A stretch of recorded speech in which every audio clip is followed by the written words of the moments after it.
ये बहुसंख्यक लोग, अपने लिए जीने वाले लोग, सिर्फ अपना सोचते हैं, मेरा घर। हमारे सामने सबसे बड़ी चुनौती है वो भारतीय संविधान और भारतीय गणराज्य इंडियन रिपब्लिक की रक्षा करना है। 45 सांसद बन सकते हैं, 403 विधानसभा बन सकते हैं उत्तर प्रदेश में, 243 बिहार में बन सकते हैं, 6000 एमएलए बन सकते हैं, लेकिन नौकरियां तो लाखों मिल सकती हैं, लाखों लाख लोग नौकरी कर सकते हैं और एमपी से ज्यादा तनख्वाह पा सकते हैं।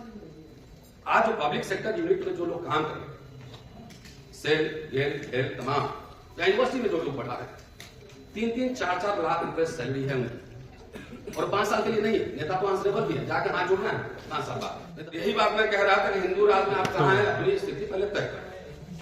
और हिंदू धर्म भी मानते हो, तो समाज में भी हो, मैं कोई मना नहीं कर रहा, जहां मर्जी आप रहिए, आपकी स्थिति क्या होगी वो तय करें। और इंडियन रिपब्लिक में भारतीय संविधान और गणराज्य की जो बात है, उसमें आप कहां हैं ये भी तय करें। जात जात का खेला खेलो, आजकल दलित सब पिछड़ा भी पालकी ढो रहा है मनुस्मृति का हिंदू संविधान, पता है कि नहीं? व्यक्तिगत मुक्ति संभव है, एक राजा बन सकता है, एक ओबीसी प्रधानमंत्री बन सकता है, एक दलित राष्ट्रपति बन सकता है, दलित प्रधानमंत्री भी बन सकता है, इसमें कोई दिक्कत नहीं है। ऐसा नहीं है कि प्राचीन काल में 2000 साल पहले शूद्र राजा नहीं थे, शूद्र राजा थे, तब भी वर्ण व्यवस्था जारी रही। इसका क्या मतलब है कि आपका भाई राजा बन सकता है, लेकिन आप रहोगे गुलाम, शूद्र, अछूत की अछूत ही रहोगे। यह है वर्ण व्यवस्था वाला राज्य। हमारे लोग नहीं समझ रहे। अभी चुनाव है और उसमें आप देख लीजिए, बार बार समझाने की कोशिश कर रहे हैं कि भाई नेता तो एक बन सकता है, सांसद महोदय बैठे हैं, एक एमपी बन सकता है, 545 सांसद बन सकते हैं, 403 विधानसभा बन सकते हैं उत्तर प्रदेश में, 243 बिहार में बन सकते हैं, 6000 एमएलए बन सकते हैं, लेकिन नौकरियां तो लाखों मिल सकती हैं, लाखों लाख लोग नौकरी कर सकते हैं और एमपी से ज्यादा तनख्वाह पा सकते हैं। आज जो पब्लिक सेक्टर यूनिट में जो लोग काम कर रहे हैं, सेल, गेल, हेल, तमाम या यूनिवर्सिटी में जो लोग पढ़ा रहे हैं, 3-3, 4-4 लाख रुपए सैलरी है उनकी, और 5 साल के लिए नहीं है। नेता तो आंसरेबल भी है, जाके हाथ जोड़ना है 5 साल बाद, नहीं तो हरवा दीजिएगा। और आपकी एक नौकरी लगी तो 40 साल तक, 40 साल तक आपको नौकरी मिलेगी, ठीक है जी। तो ये जो भारतीय संविधान और गणराज्य बना इंडियन रिपब्लिक, मैं ये नहीं कह रहा हूं कि घी की नदियां पर कभी नहीं बनती, खासतौर से दलितों के लिए मैं कह रहा हूं, दलितों के लिए तो कभी घी की नदियां थी ही नहीं। थोड़ा बहुत कोशिश किया गया था पिछले 50-60 सालों में कि आपको मुफ्त की शिक्षा दी जाए, नौकरी दी जाए, और नौकरी मिलने से, मुफ्त की पढ़ाई करने से जो वर्ण व्यवस्था है, जाति व्यवस्था है, वो डिसलोकेट हुआ है, नहीं हुआ है? लला साहब, आपके अपार्टमेंट में 2-4 दलित तो रह ही रहे हैं, सारे अपार्टमेंट में घूम रहे 2-4 दलित मिल ही जाएंगे। अब मर्सिडीज में भी चल रहे होंगे, कुछ कार में भी चल रहे होंगे, कुछ करोड़पति भी हो गए होंगे, बेटा बेटी सब डॉक्टर इंजीनियर बन गया हुआ कई लोग। तो जो वर्ण व्यवस्था है, जहां की जातियों के हिसाब से आपको काम करना है, उसमें एक दरार आया था। क्या आया था? दरार। बढ़िया कोट पहन के आप घूम रहे हैं, जब वर्ण व्यवस्था वाला राज्य होगा तो आप कोट पहनेंगे। आजकल नया कोर्स आ गया यूनिवर्सिटी में, बाल काटना सीखो, दूध दूहना सीखो, चॉकलेट बनाना सीखो, यूनिवर्सिटी में आजकल आ गया। भाई यूनिवर्सिटी में तो नॉलेज का प्रोडक्शन हो रहा है, और बाकी टेक्निकल कोर्स के लिए पॉलिटेक्निक खुला था, पॉलिटेक्निक, और उसमें फ्री की पढ़ाई होती थी। तो यूनिवर्सिटी को आप अब टेक्निकल यूनिवर्सिटी में पॉलिटेक्निक में तब्दील कर रहे हैं, तो आपके बच्चे अब इतिहासकार नहीं बनेंगे, अर्थशास्त्री नहीं बनेंगे, इंटेलेक्चुअल नहीं बनेंगे। 4 साल का कोर्स, वर्ण व्यवस्था वाला कोर्स आ गया है, लेकिन आपको तो नहीं दिख रहा है। आज मैं कह रहा हूं, सब रिकॉर्ड कर लीजिएगा, 10 साल बाद फिर थोड़ा और बुरा आऊंगा, तभी आऊंगा, यही बात है। मैं यूनिवर्सिटी में पढ़ाता हूं ना, आपको तो लगता है मेरी नौकरी लग गई, मैं नेता बन गया, मेरा बढ़िया घर हो गया, गाड़ी हो गया, अब मुझे क्या करना है? जरा ये सोचो कि आपकी दूसरी और तीसरी पीढ़ी क्या है। सोचिए, हम जो आप बहुसंख्यक बात कर रहे हैं, ये बहुसंख्यक लोग अपने लिए जीने वाले लोग सिर्फ अपना सोचते हैं। मेरा घर, अपने घर की तीसरी पीढ़ी क्या करेगी इसका अंदाजा नहीं है। आप बिजनेस भी कर लें, हिंदू संविधान लागू होगा, इनकम टैक्स, ईडी, सीडी सब मिलेगा, आपका बिजनेस चलने ही नहीं देगा। कर लो। तो अभी हमारे सामने सबसे बड़ी चुनौती क्या है? हमारे सामने सबसे बड़ी चुनौती वो भारतीय संविधान और भारतीय गणराज्य, इंडियन रिपब्लिक की रक्षा करना है। क्योंकि आपको जो मिला वो भारतीय संविधान से और भारतीय गणराज्य में मिला, इंडियन रिपब्लिक में मिला। और हिंदू राष्ट्र जिसको आप कहते हैं, हिंदू राष्ट्र नहीं, बेसिकली कुछ और राष्ट्र है, आपको नहीं पता। आपको तो कुछ ही होता हो कि हम भी हिंदू हैं। वो आपको उसमें कुछ न मिलने वाला है, कुछ नहीं मिलेगा। और आपको ही नहीं, आज तो मैं आया था अल्पसंख्यक पे बोलने, बहुसंख्यक पे बोलने नहीं, कि मैं आज सवर्ण और खास तौर से ब्राह्मण पर बोल रहा हूं कि भारत में जो अर्बन मिडिल क्लास, शहरी मध्यम वर्ग का जो निर्माण हुआ है वो सरकारी प्रयास से हुआ है। फ्री का एजुकेशन, उसमें दलित लोग को थोड़ा वजीफा भी, कृषि भी, स्कॉलरशिप भी मिल रहा था कि नहीं? आप लोग जो पुराने लोग हैं बताइए, मिला कि नहीं? मिला। मुझे भी मिला, सब मिल रहा था। उससे पढ़ के आयत बाबू बने, आईएएस बने, कलेक्टर बने, जज बने, वकील बने, कुछ बने, सरकारी प्रयास से बना। जवाहरलाल नेहरू, अंबेडकर में बहुत मतभेद थे, मान सकता हूं। गांधी और अंबेडकर में मतभेद थे, मान सकता हूं। लेकिन आज ये तीनों होते और सामने गोलवलकर और सावरकर होता, ये तीनों एक तरफ होते और उससे लड़ते नहीं। आज मैंने कहा ना कि पालकी ढो रहा है दलित का पिछड़ा लोग हिंदू राष्ट्र है। बाबा साहब को पढ़ता भी नहीं है कि जब अनुसूचित जाति संघ का संविधान लिखा गया 1951 में, जब मैनिफेस्टो, सॉरी, उन्होंने स्पष्ट रूप से कहा था आरएसएस, हिंदू महासभा जैसे संगठनों से हमारा कोई समझौता नहीं होगा। स्पष्ट जाकर देखिए, मैं क्यों नहीं कह रहा, 1951 का घोषणा कर। क्या ये बात दलित नेताओं को जो एमएलए, एमपी, मंत्री बनने के चक्कर में पागल, आवाज नहीं निकलती, अंदर जानते हैं क्या? मुझे पता है कि साथ साथ बता देंगे अंदर क्या हो रहा है। मूर्ति बन के बैठा हुआ है, बंगला ले लो भाई, कार ले लो। मैं उस दिन एक प्रोग्राम में कह रहा था कि मैं आजकल जगजीवन राव को पढ़ रहा हूं, जगजीवन राव, और बहुत इंटरेस्टिंग भाषण सब है, और मैं किताब भी लिखने की योजना बना रहा हूं। लेकिन आप लोग इसके लिए कोई मदद नहीं है, क्योंकि पढ़ना, लिखना, इंटेलेक्चुअल काम करना, सोचना हमारे समाज में लगता है कि सब फ्री का काम है। फ्री का, इसमें ऐसे ही हो जाता है। सोचने में कोई पैसा लगता है, लिखने में कोई पैसा लगता है, ये हमारा समाज समझता है।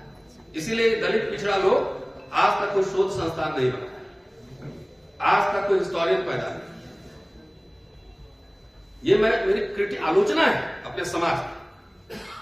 आप करोड़ों अरबों रुपए चंदा लिए गए, ऐसा नहीं कि नहीं लिए गए, करोड़ों अरबों रुपए, लेकिन 10 बच्चा को विदेश में पीएचडी नहीं करवाया। तो पढ़ना लिखना कोई आपके इंटरेस्ट में है ही, कोई इंटरेस्ट नहीं है शोध रिसर्च में। आप आज उत्तर प्रदेश में हुआ कि प्रमोशन रिजर्वेशन बिल फाड़ दिया, सुनते हैं क्या? आपको पता है कि 1957 में बाबू जगजीवन राम ने रेलवे में रिजर्वेशन इन प्रमोशन लागू कर दिया था बगैर कैबिनेट अप्रूवल, पता है? और ये मद्रास हाईकोर्ट में इसको चैलेंज किया गया था। मद्रास हाईकोर्ट में बाबू जगजीवन राम हार गए और सुप्रीम कोर्ट में आया, सुप्रीम कोर्ट में जीते। फ्री का एजुकेशन आपको ऐसे मिलेगा था, कोई लड़ तो रहा था अंदर, कोई पॉलिसी तो बना रहा था। लाखों लाख नौकरियां टेलीग्राफ, रेलवे, एग्रीकल्चर मिनिस्ट्री में आप ही बताइए। मैं उस समय को मैंने नहीं देखा है, लेकिन मैं पढ़ जरूर रहा हूं।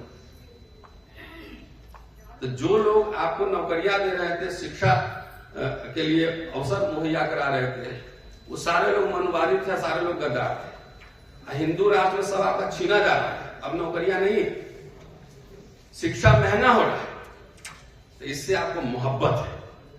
ऐसे दलित पिछड़ा चाहे मेरा भाई क्यों न हो, वैसे व्यक्ति को हराना हमारा पहला नैतिक कर्तव्य है। मेरा भाई भी क्यों नहीं हो, यही मैंने शपथ दिलवाई थी पिछले साल 29-30 जनवरी को, याद है। लेकिन तभी आप लोग जो बात सुनते नहीं, मैंने शपथ दिलवाई कि जात तो छोड़ो, अपना भाई बाप भी अगर आरएसएस बीजेपी के साथ पड़ा रहेगा तो उसको हरवाने के लिए 1 लाख रुपए जेब से खर्चा करके मैं जाऊंगा। मैं गया भी, लेकिन नहीं, बेटा को टिकट मिल गया बीजेपी से, सारा जात घर चल देता है, एक बेटा को अगले बनाएगा, बाकी का गला काटेगा। ये बात समझाने आए। आप मुझे बताओ, ओबीसी जो रिजर्वेशन है वो वीपी सिंह ने लागू किया, डेर रिकमेंडेशन। अर्जुन सिंह साहब, उस समय उनसे मिलता था, सूरज जी यहां बैठे होंगे, हम सूरज जी लगातार अर्जुन सिंह से मिलते थे ओबीसी रिजर्वेशन को, उन्होंने एजुकेशन में लागू किया। कभी आप अपने प्रधानमंत्री जी को पिछड़ा कहते हैं, उनसे पूछा कि ओबीसी के लिए आपने कोई कमीशन बनाया, कोई नौकरियां दी क्या, पूछा करें।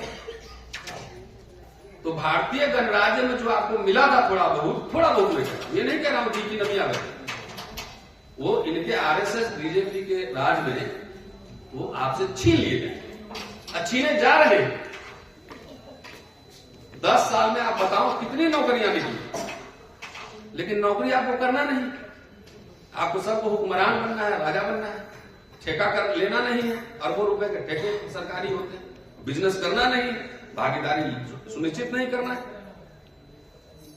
तो जिसको आप अल्पसंख्यक कह रहे हैं, उनकी भी हालत ठीक नहीं है, मैं आपको बता रहा हूं।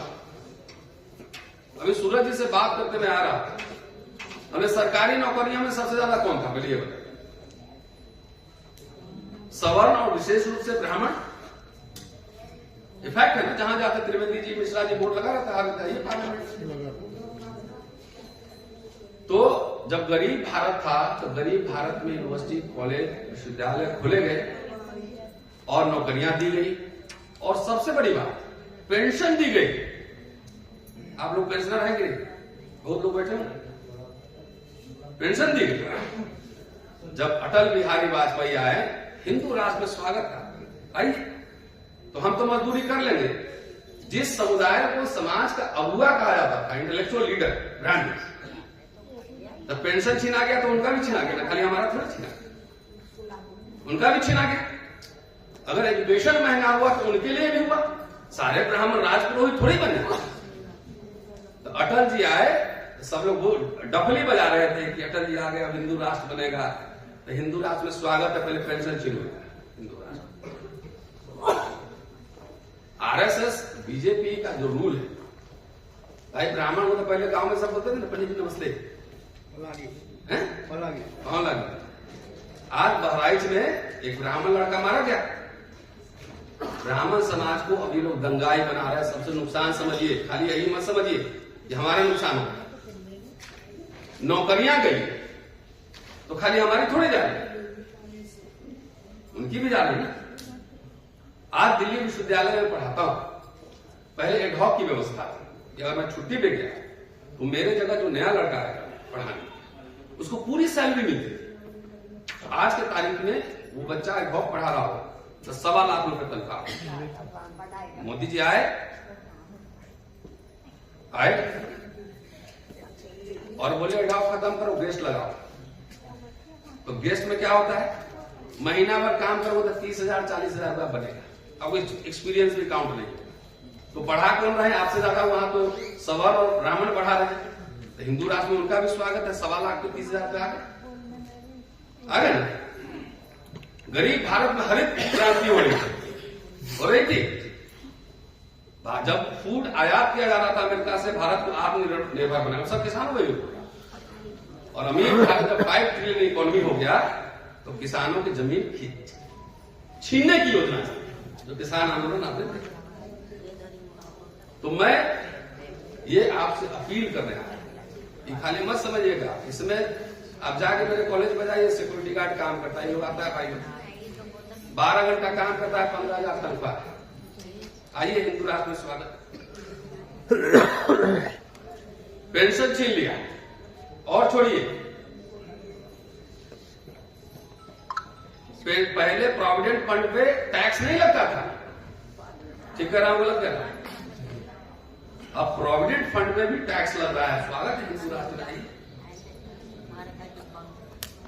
तो ये तो ब्राह्मण समाज को भी, सवर्ण समाज को भी सोचना है कि आखिर इस हिंदू राष्ट्र में उन्हें क्या दिया। जो 3 लाख की नौकरी होनी थी, अब कॉर्पोरेट में जाइए, मैं एयरपोर्ट में जाता हूं तो 30-40 लाख मिलते हैं, इंडिगो और स्पाइस जेट, टाई लगा के दिन भर खड़े रहिए, नमस्ते sir, good morning sir, good evening sir, स्वागत है आपका भी, स्वागत है। ये हम लोग जो बार बार कहते हैं ना, ये उनको भी आईना दिखाइए कि जो इंटेलेक्चुअल समाज था वो भी अब दंगा करने जा रहा है। पहले ब्राह्मण दंगा में नहीं जाता था, अब तो सामने दिख रहा है। तो इससे हमारा ही नुकसान नहीं होगा, उनका भी होगा। नौकरियां, एजुकेशन, पेंशन उनकी भी छीनी जा रही है। और भला किसका हो रहा है? कॉर्पोरेट, पूंजीपति, उद्योगपति। तो एक सामूहिक लड़ाई है। और जब सरकारी संस्थाएं बचेंगी, पब्लिक इंस्टीट्यूशन बचेंगे, तो आपकी शिक्षा, रोजगार सब बचेंगे।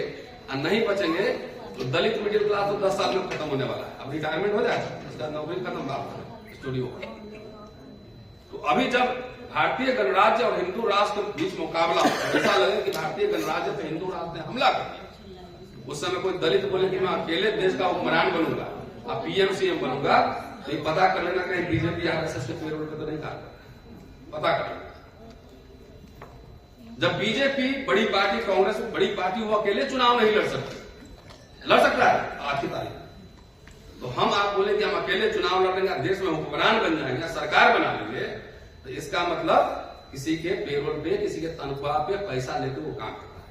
ये समझ, कोई जरूरत नहीं सबको लीडर बनना।